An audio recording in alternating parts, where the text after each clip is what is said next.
Welcome back to the show, everybody. Check out these headlines we got for you today.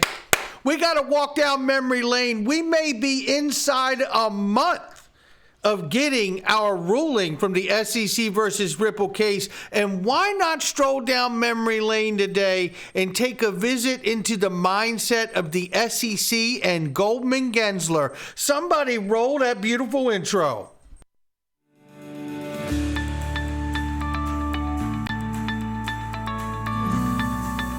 Digital Perspectives with Brad Kimes. Come on in.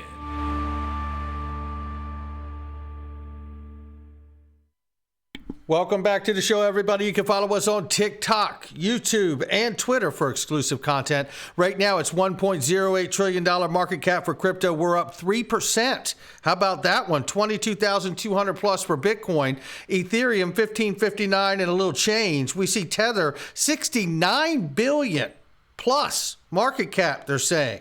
Really? Oh, do tell. I think there's more to come on this Tether thing. You guys know that. We're watching it closely. I don't want anything bad to happen. Let's be clear. But I'm just saying, Tether has not held itself in a manner that suggests they're looking to work with the authorities. We'll leave it at that. 37 cents for XRP. It's up 2.1% in the last hour. Just careful what we call progress, ladies and gentlemen. Let me tell you about this. If you haven't done it, check out my sponsor. It's Uphold, ladies and gentlemen. Yeah, why is Uphold different? Because it's home of the altcoins. It's anything to anything. It's not just a crypto exchange. It's a digital asset platform that is hooked into multiple exchanges to get you what you need at the best prices. I'm telling you, make sure you click that link underneath and check it out for yourself. You won't be sorry. Never forget, ladies and gentlemen, we're going to stroll down memory lane where the problem started. And then we're going to get into what I believe is an argument that is not exactly in the summary judgment. However,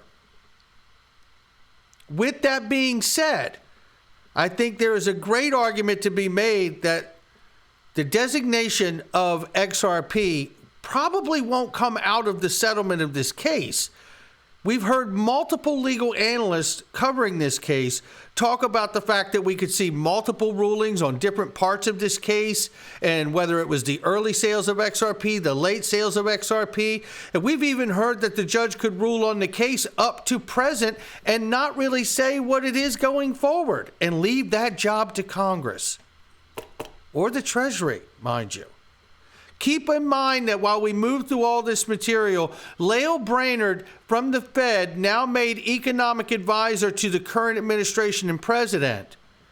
Keep in mind that Michael S. Barr, former Treasury official, architect of Dodd-Frank Act, architect of FSOC, which deems things systemically important, is working on architecting legislation or not legislation, but regulation for stablecoins.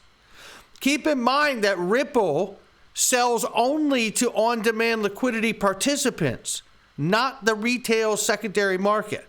Keep in mind that Ripple buys back off of the retail secondary market and redirects those sales into on-demand liquidity. And let's not forget that the guy we're looking at here had 15 million reasons for his view on Ethereum not being a security and getting that free pass. This morning, and just minutes away, the Senate Banking Committee is going to be sitting down and discussing crypto regulations, stable coins, and the like. Shout out to Eleanor Tarrant here, who says that they will hear from Duke Law professor here, I guess it is, and policy director Lee Reiners, who, among others, will offer this thought on how stablecoins should be regulated. Reiners will recommend to Congress they grant the SEC power to regulate stablecoins like money market funds. Ladies and gentlemen, that's what you need to go. I tell you, let me read this to you very quickly. I conclude by offering my thoughts on the best path forward on stablecoin regulation, where I do see the potential for bipartisan solution. In November 2021, the President's Working Group Financial Markets joined the FDIC and the OCC, released a report on stablecoins, called on Congress to pass legislation that would require fiat-backed stablecoin issuers to be insured depository institutions. We've heard this before. In an op-ed last November, he explained why this is wrong approach and will borrow heavily from that piece here. The president's working group and banking agencies are concerned about potential run on fiat-backed stablecoins that could trigger if stablecoin holders have reason to doubt the quality of reserves backing their stablecoin. To address this risk, regulators want fiat-backed stablecoin issuers to be insured depository institutions subject to federal supervision and regulation. He says that approach would make sense if stablecoins were a widely used payment mechanism, but they are not. And I doubt they ever will be. Instead, stablecoins are principally used to trade other cryptocurrencies and participate in DeFi protocols, which is why Gary Gensler likened stablecoins to poker chips at the casino. If you want to speculate in crypto economy, you need stablecoins. If stablecoin issuers are forced to become banks, it would give stablecoins instant credibility, propel the growth of DeFi, a new form of shadow banking, and deepen connections between the highly regulated banking system and unregulated crypto economy, thereby increasing the chances that a problem in one would spill over into the other. Fears about a run on fiat-backed stablecoins are misplaced, as he noted in November. Runs are problematic for two reasons. First, the entity being run on could fail and cease its intermediating function. Second, to meet liability outflows, the entity would be forced to sell assets at a discounted prices, which could trigger a fire sale that impacts the price of the assets being sold and the solvency of other institutions that hold similar assets. Because stablecoins are used for speculation, a run would have no impact on credit or payment intermediation in the real economy, nor would a run on stablecoins produce a damaging fire sale. The total stablecoin supply is under 140 billion, and with the majority of fiat-backed stablecoin reserves consisting of bank deposits and treasury securities, the market would easily absorb any sales of these reserves should a stablecoin run occur. Rather than force stablecoins into the banking system, Congress can grant the SEC the authority to regulate them like money market mutual funds, with strict requirements that stablecoin reserves be held in cash and treasury securities. The composition of reserves should be subject to periodic audits disclosure, which would impose much-needed market discipline. That's the thought. That's the thought that's being thrown around. And that's what's going to get talked about this morning. Now, Charles Gasparino shares with us here, shout out to Charles, breaking per Eleanor Terrett. In my reporting, securities lawyers, including a past top SEC official, says SEC is looking to largely cut off crypto in all forms after the FTX debacle. SEC enforcement has blanketed crypto with so-called Wells notices, signaling intent to bring cases. Have we not said this? The central bottleneck of the exchanges is of the digital asset space is the exchanges and stable coins. They're coming for the throat. That's where they're coming for.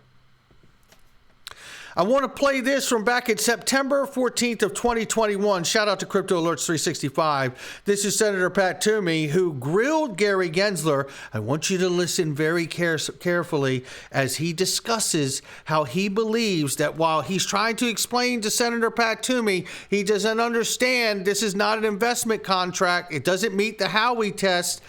Gary Gensler is telling him the Howey test is not the only test to make something a security.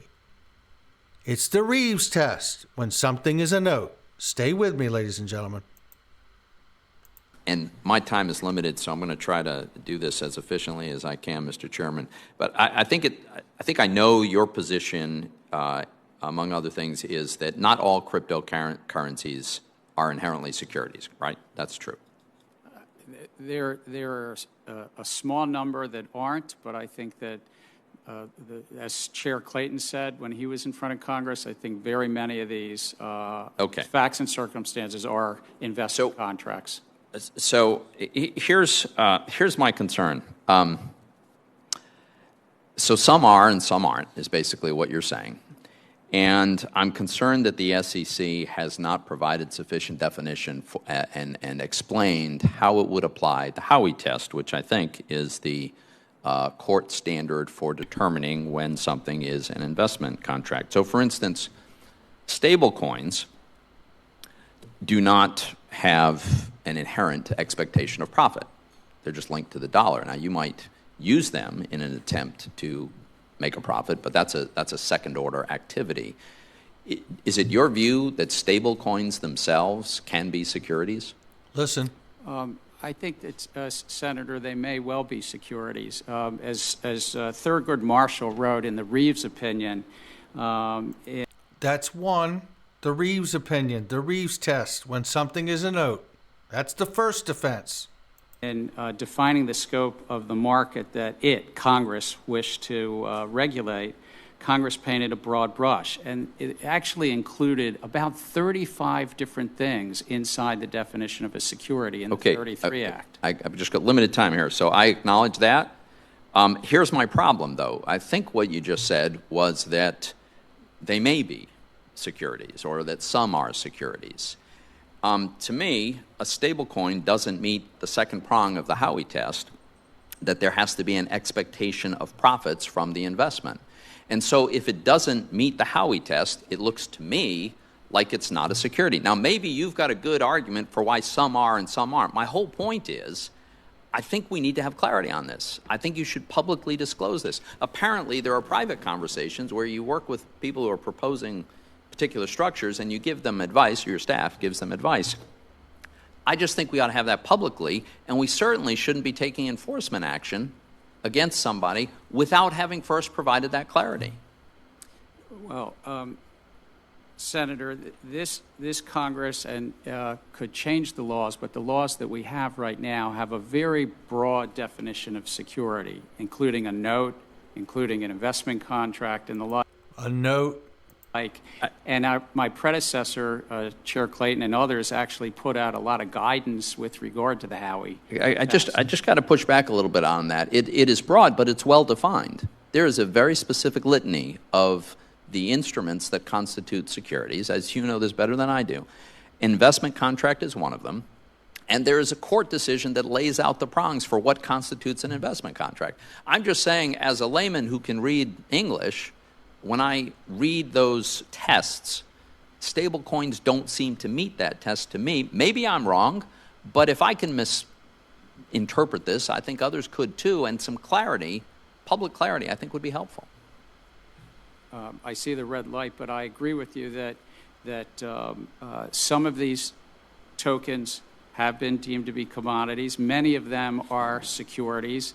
And the Supreme Court has weighed in a number of times. You noted the Howey test. We've talked about the Reeves test was in the There it is again. That's 3.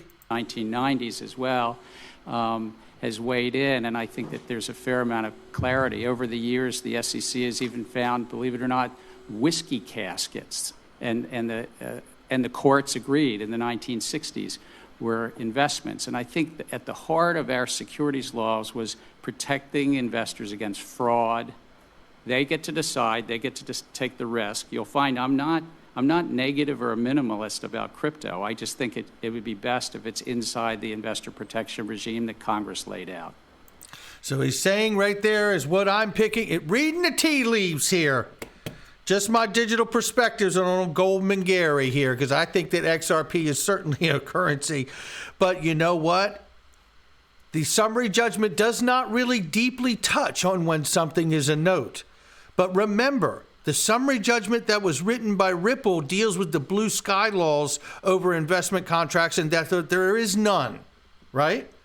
And we've even heard legal analysts suggest that summary judgment was written at such a quality level that it was a Supreme Court level writing of that document, fit for the Supreme Court.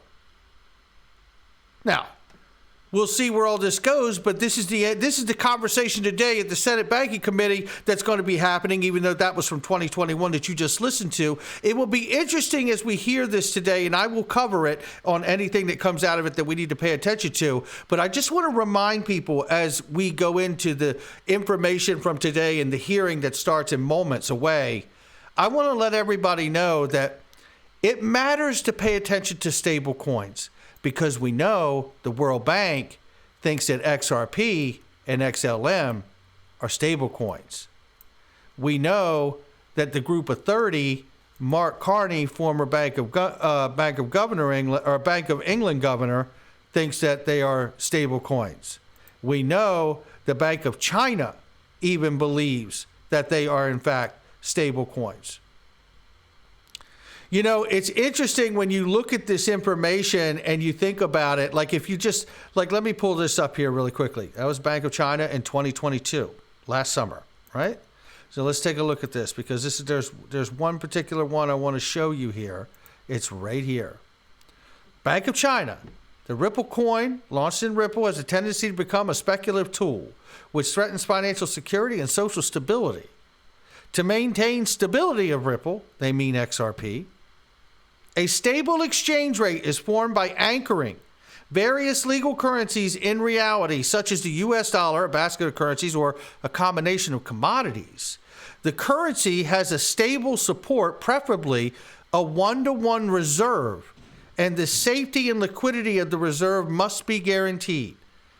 Now, that means if you go back to R3 report, David Andolfado from the St. Louis Fed at the time wrote for the R3 report, FedCoin, that in fact you could use XRP and you could peg a dollar denomination, US dollar denomination, to that XRP for making payments across the value protocol, the XRP ledger, which I believe ultimately becomes a world exchange. And through the demand function of how much is allowed out into the system, controlled by Ripple and given to the ODL partners that actually make a market to use the asset, and bought back as much or as little as needed to maintain a stable coin value price while allowing the network to grow, it could be adjusted at any moment, just the way the Fed buys and sells treasuries to control the value of the US dollar that they sell. It'll be quite interesting to see the ruling in this case when it comes, and we may be very close to when it comes. And if it does, will it give us everything we need to know, or will it take Congress or Michael S. Barr and FSOC, which also includes Goldman Gary, to tell us that XRP may just be a stable coin? Not financial advice from me or anyone else. My digital perspectives. I'll catch all of you on the next one.